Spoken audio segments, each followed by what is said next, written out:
70 से अधिक देशों ने घोषणा पत्र पर किए हस्ताक्षर। आज सम्मेलन के औपचारिक समापन पर होगा जारी। केंद्रीय सूचना प्रौद्योगिकी मंत्री अश्विनी वैष्णव ने कहा कि कृत्रिम बुद्धिमत्ता के क्षेत्र में अहम भूमिका निभाने वाले सभी प्रमुख देशों ने इंडिया एआई इम्पैक्ट समिट 2026 के साझा घोषणा पत्र पर हस्ताक्षर कर दिए हैं। वैष्णव ने कहा, 70 से अधिक देश पहले ही घोषणा पत्र पर हस्ताक्षर कर चुके हैं और ये संख्या 80 के पार जाने की उम्मीद है। उन्होंने कहा, दुनिया भारत को सेमीकंडक्टर क्षेत्र में विश्वसनीय भागीदार मानती है। वैष्णव ने शिखर सम्मेलन में मीडिया से कहा, पिछले शिखर सम्मेलन के घोषणा पत्र पर लगभग 60 देशों ने हस्ताक्षर किए थे। हम पहले ही 70 का आंकड़ा पार कर चुके हैं। उन्होंने कहा, कई विदेश मंत्री इस पर भारत सरकार के साथ चर्चा कर रहे हैं और अंतिम संख्या और घोषणा पत्र की सामग्री पारदर्शी रूप से शनिवार को साझा की जाएगी। शिखर सम्मेलन को बड़ी सफलता बताते हुए उन्होंने कहा, एआई प्रदर्शनी में 5 लाख से अधिक आगंतुकों ने भाग लिया।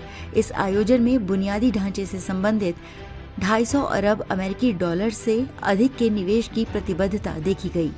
वैष्णव ने कहा, दुनिया सेमीकंडक्टर आपूर्ति श्रृंखला के लिए भारत को विश्वसनीय भागीदार के रूप में देखती है और सेमीकंडक्टर देश में प्रमुख क्षेत्र के रूप में उभरेगा। एआई में होने वाला नवाचार भी सेमीकंडक्टर क्षेत्र को लाभ पहुंचाएगा। वैष्णव अमेरिका के साथ पैक्स सिलिका समझौते के बारे में एक सवाल का जवाब दे रहे थे। नवाचार क्षेत्र में कम होगी लागत। नवाचार के क्षेत्र में लागत में कटौती को लेकर हो रही चर्चा पर वैष्णव ने विनिर्माण खर्चों को कम करने के उद्देश्य से चल रहे नवाचारों की ओर इशारा किया।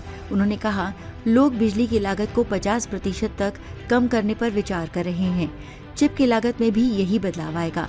बहुत सारे नवाचार हो रहे हैं। तकनीकी प्रगति की इस लहर से भारत को काफी लाभ होगा, विशेष रूप से जब देश अपनी सेमीकंडक्टर क्षमताओं का निर्माण कर रहा है।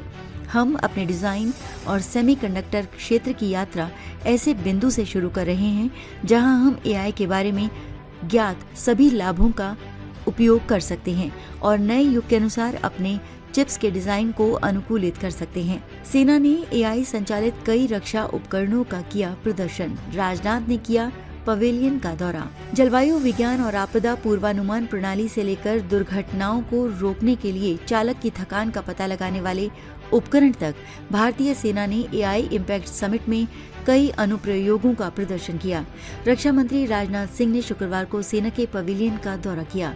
भारतीय नौसेना ने भी शिखर सम्मेलन प्रदर्शनी के हिस्से के रूप में एक पवेलियन लगाया है। सेना ने हॉल नंबर 4 में स्थित अपने पवेलियन में कई एआई आधारित अनुप्रयोगों का प्रदर्शन किया है। रक्षा मंत्री सिंह ने सैन्य अधिकारियों के साथ बातचीत की, जिन्होंने उन्हें पवेलियन का दौरा कराया, जिसने युवा और बुजुर्ग दोनों तरह के आगंतुकों को आकर्षित किया है। रक्षा मंत्री ने सोशल मीडिया पर पोस्ट में कहा, आज भारत मंडपम में आयोजित एआई इम्पैक्ट समिट में भाग लेकर बेहद प्रसन्न हूँ।